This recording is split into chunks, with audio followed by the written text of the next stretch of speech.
വിജയുടെ ജീവിതത്തിലെ ചരിത്ര ദിനമായ സത്യപ്രതിജ്ഞാ ചടങ്ങിലേക്ക് തൃഷ എത്തിയ ദൃശ്യങ്ങൾ കാട്ടുതീ പോലെയാണ് സോഷ്യൽ മീഡിയയിൽ കത്തിപ്പടർന്നത്. ഹർഷാരവങ്ങളോടെയാണ് തൃഷയെ വിജയ് ആരാധകർ വരവേറ്റത്. അമ്മ ഉമാകൃഷ്ണനോടൊപ്പം എത്തിയ തൃഷയെ വിജയുടെ കസിൻസ്, അതായത് അമ്മയുടെ സഹോദരങ്ങളുടെ മക്കൾ ചേർന്ന് കെട്ടിപ്പിടിച്ചാണ് സ്വീകരിച്ചത്.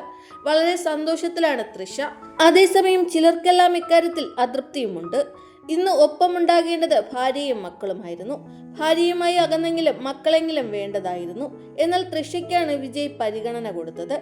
ഒരു മുഖ്യമന്ത്രിക്ക് ചേർന്ന പ്രവൃത്തിയല്ല എന്ന് വിമർശിക്കുമ്പോൾ വ്യക്തിപരമായ കാര്യങ്ങളിൽ അഭിപ്രായ പ്രകടനം നടത്തുന്നത് നന്നല്ല എന്ന വാദവുമുണ്ട്. ചടങ്ങിലെത്തിയ തൃഷ ആദ്യം ചെന്നത് വിജയുടെ അമ്മ ശോഭ ചന്ദ്രശേഖരുടെ അടുത്തേക്കാണ്. കണ്ടതും അവർ എഴുന്നേറ്റ് സന്തോഷത്തോടെ നടിയെ ആലിംഗനം ചെയ്യുകയും ചെയ്തു. പിന്നാലെ തൃഷ വിജയുടെ പിതാവിന്റെ മുഖത്തേക്ക് നോക്കിയെങ്കിലും അദ്ദേഹം സീറ്റിൽ നിന്ന് എഴുന്നേൽക്കുകയോ നടിയുടെ മുഖത്തേക്ക് നോക്കുകയോ ചെയ്തില്ല. ചന്ദ്രശേഖറിന് തൃഷയോട് ചെറിയ രീതിയിലെങ്കിലും അമർഷമുണ്ടാകുമെന്ന് ഉറപ്പാണ്. മകന്റെ പ്രതിച്ഛായയ്ക്ക് വലിയ പ്രാധാന്യം നൽകിയ അച്ഛനാണ് അദ്ദേഹം. തൃഷയുടെ പേര് ചേർത്ത് ഇന്ന് വിജയ് ഗോസിപ്പ് കോളങ്ങളിൽ നിറയുന്നു. മകന്റെ ദാമ്പത്യമാകട്ടെ വേർപിരിയലിന്റെ വക്കിലും.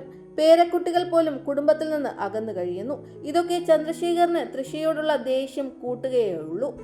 എന്തു വന്നാലും തങ്ങളുടെ ബന്ധം രഹസ്യമായി വയ്ക്കുന്നവരല്ല തൃഷയും വിജയും. ഇവരുടെ വിവാഹം ഉടൻ ഉണ്ടാകുമെന്ന് തന്നെയാണ് റിപ്പോർട്ടുകൾ.